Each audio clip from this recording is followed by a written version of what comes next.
नमस्कार. अनालायझरमध्ये आपल्या सगळ्यांचं स्वागत.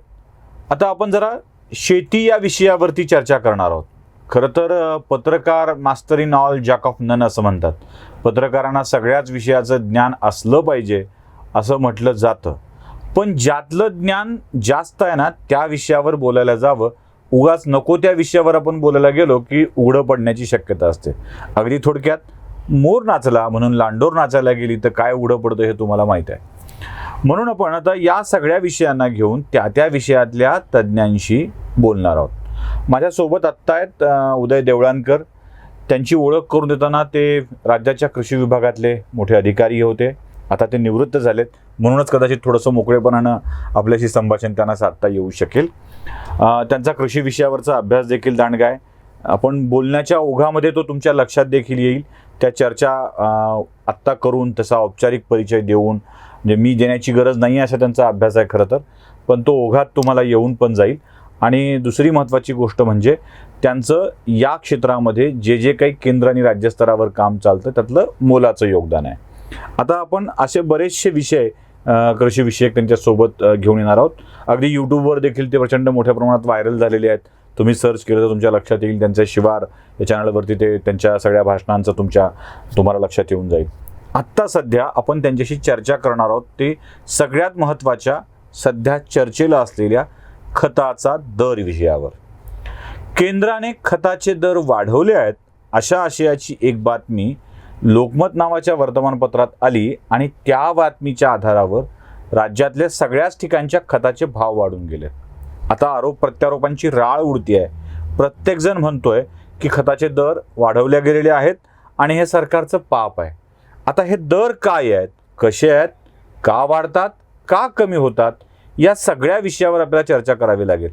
सर नमस्कार, स्वागत आहे तुमचं. आपण पहिल्यांदा बराच काळ विचार करत होतो की अनालायझरमध्ये यायचं, पण आता आज योग जुळून आलेला आहे. खताचे दर वाढलेत ही चर्चा खूप मोठी आहे. काय वाढलेत, सरकारने वाढवलेत की कसे वाढलेत? नाही, सरकार खताच्या दरावर नियंत्रण ठेवत नाही. सरकार सबसिडी देतं आणि सबसिडीचं प्रमाण ठरवू शकतं. हां, सरकारने मागच्या वर्षी जी सबसिडी आहे तीच कायम ठेवलेली आहे. परंतु खास करून जे फॉस्फेटिक फर्टिलायझर्स आहेत, स्फुरदयुक्त खतं आहेत, ही स्फुरदयुक्त खतं तयार करताना त्याचा मेन जो सोर्स आहे त्याच्यात आपल्याला फॉस्फरिक ॲसिड लागतं किंवा ट्राय कॅल्शियम फॉस्फेट नावाचे घटक आहे, ज्याला रॉक फॉस्फेट स्वरूपात आपल्याला ते मिळतं.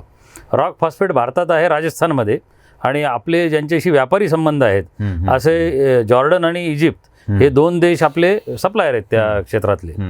आता ह्या देशांमध्ये काही कारणाने मध्ये इम्पोर्ट ह्या कोविड परिस्थितीमध्ये कमी झाला.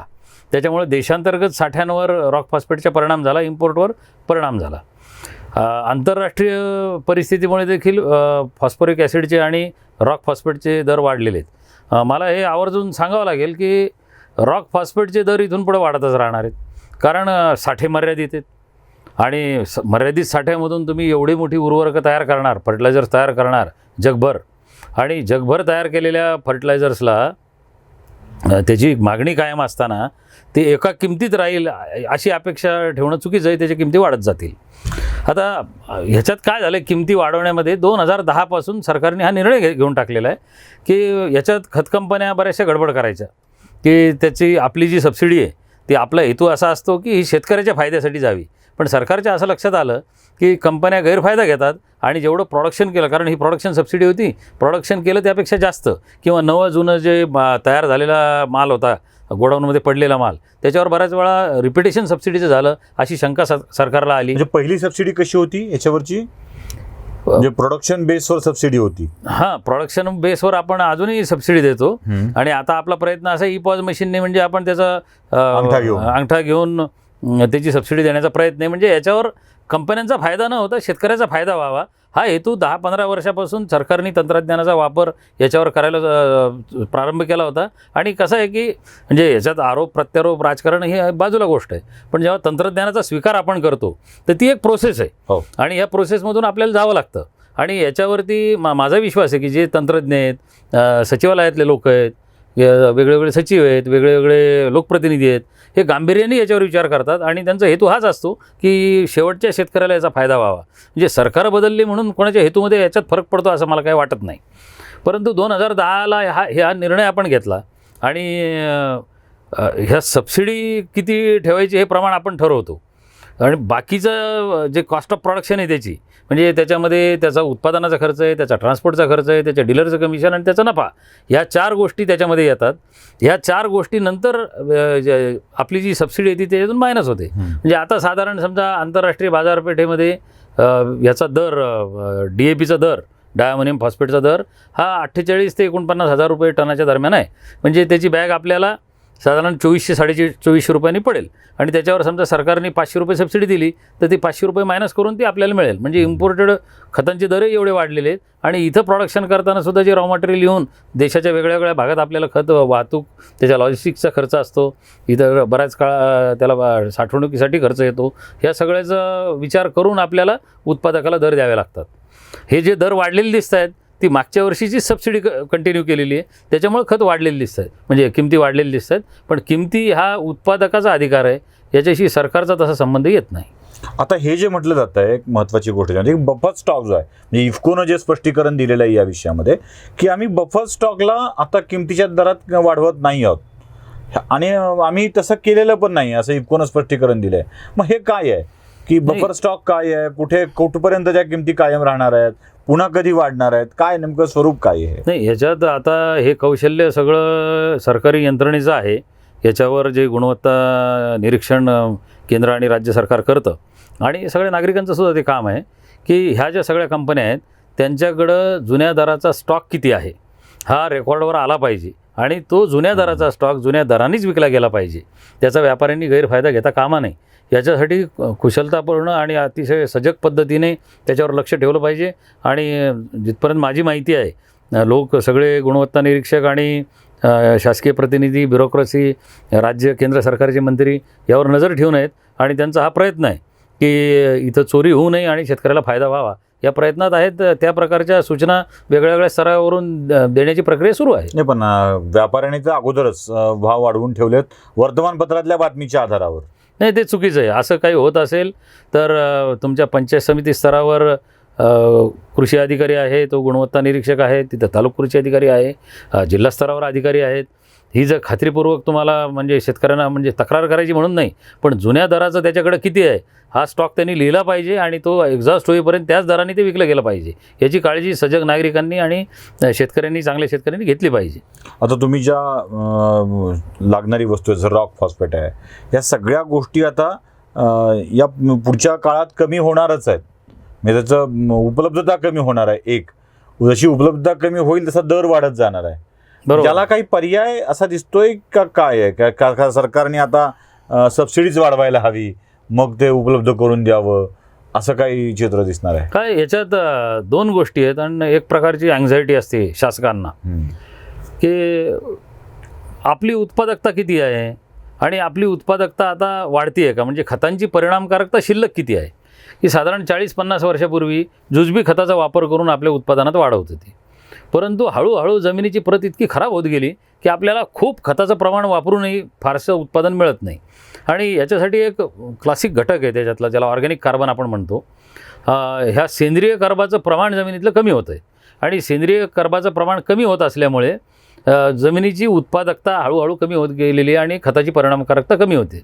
आता जेव्हा खत कमी होणार आहे तेव्हा याची परिणामकारकता वाढवणे याच्यावर आपण भर दिला पाहिजे आणि त्याच्यासाठी लोकांना एज्युकेट केलं पाहिजे. त्यासाठी खूप जाणीवपूर्वक प्रयत्न होत आहेत. त्याच्यासाठी महाराष्ट्र सरकार तर सेंद्रिय शेती कृषीभूषण नावाने एक विशेष पुरस्कार देते, म्हणजे ह्या प्रकारचं काम करणाऱ्या लोकांना प्रोत्साहनही देते. केंद्र सरकारच्याही तशा प्रकारच्या योजना आहेत, तसं प्रोत्साहन आहे. परंतु शेतकऱ्याला शेती करायची आहे, त्यांनी पुढे जाऊन विचार करावा की परंपरेने जे काही तंत्र आहेत.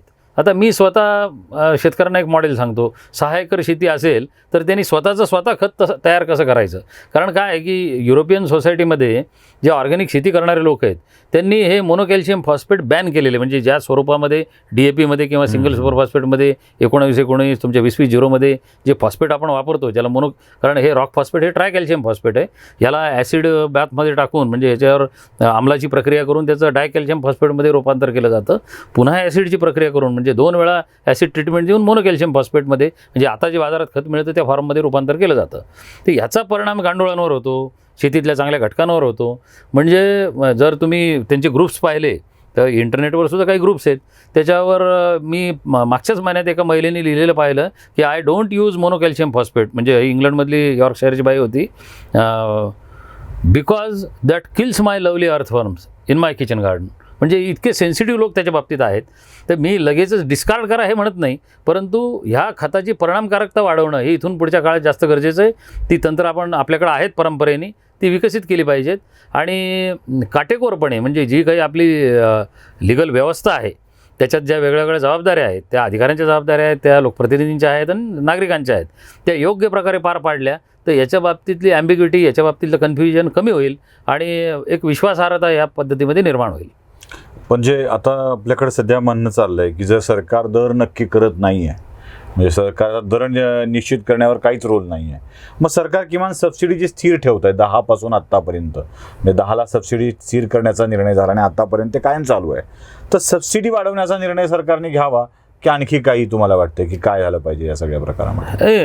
एक म्हणजे माझे वैयक्तिक विचार जे आहेत त्याच्यामध्ये ह्याचे दर काय असावेत ह्यापेक्षा ह्या दराचं खत वापरून शेतकऱ्याला उत्पादन काय मिळणार आहे त्याची हमी देणारी पद्धती असायला पाहिजे. म्हणजे DAP 1000 रुपयाला की 10,000 रुपयाला याच्याशी काही देणं घेणं नाही. शरद जोशी सांगायचे बघा, तर ते तुमच्या उत्पादन खर्चात हा खर्च गृहीत धरला आहे का आणि ती मिळणारी व्यवस्था शेतकऱ्याला आहे का हे माझ्या दृष्टीने महत्त्वाचं आहे. पण आज जी शेतकऱ्यांची परिस्थिती आहे, वेगळ्या संकटाला तोंड देऊन शेतकरी पुढे आला आहे, तर ही एक पॉप्युलर डिमांड आहे आणि सध्याची गरज आहे की ही सबसिडी वाढवली जावी आणि शेतकऱ्याला सपोर्ट दिला जावा. कारण कोविडनंतर खूप नुकसान शेतकऱ्यांनी झेललेलं आहे. तर ही एक पॉप्युलर डिमांड आहे आणि त्याचा विचार सगळ्या कार्यपद्धतीने करावा असं माझंही मत आहे. पण म्हणजे हे सबसिडी वाढून मागावी किंवा तो अंतिम इलाज आहे किंवा तोच एकमेव इलाज आहे असं माझं अजिबात मत नाही. मला अधिक स्वातंत्र्य शेतकऱ्याला शेती करताना आणि त्याचा व्यापार करताना न्यायपूर्ण स्वातंत्र्य मिळावं, म्हणजे त्याच्यावर अन्याय होऊ नये ह्याचाच मी जास्त पक्षधर आहे. की एखाद्या इनपुटची किंमत काय असावी त्याच्यावरून त्याचं भवितव्य निश्चित करण्यापेक्षा त्याची ताकद आहे, इनहेरंट ताकद आहे गेल्या 5-6 हजार वर्षाची शेती करण्याची आणि त्याच्याची क्षमता आहे, त्या क्षमतेला न्याय देण्याच्या दृष्टीने दीर्घकालीन व ठोस उपाययोजना आपण करायला पाहिजे. खरं तर खताच्या किमती किती असाव्यात यापेक्षा सुद्धा खत वापरून उत्पादित झालेल्या धान्याची किंमत काय असावी हे निश्चित करणं आवश्यक आहे. आणि सगळ्यात मोठी गोष्ट म्हणजे तो खर्च, जो खत खरेदी करण्यासाठी झालेला खर्च आहे, तो धान्याची किंमत ठरवताना असाच वाढवून दाखवला आहे का हे देखील खूप महत्त्वाचं आहे. त्यासोबत आणखी एक विषय जो धोक्याचा इशारा आहे, खत निर्मितीसाठी लागणारं रॉ मटेरियल हे आता दिवसेंदिवस महाग होत जाईल, दुर्मिळ होत जाईल. त्या क्षणाला मात्र आपल्याला पर्याय असणार नाही आहे. म्हणून शेतात खत निर्मिती हा प्रकल्प, खत निर्मिती करणे, ते गोष्टी करणे आवश्यक आहे. याच गोष्टी देवळणकरजींच्याकडून आपल्याला समजत आहेत. आणखी बरंच काही जाणून घ्यायचं आहे, असेच भाग येता येणार आहेत. सध्या तरी आपण त्यांचे या माहितीसाठी आभार मानूया आणि पुढच्या भागात पुन्हा भेटूया नवा विषय घेऊन. नमस्कार. नमस्कार.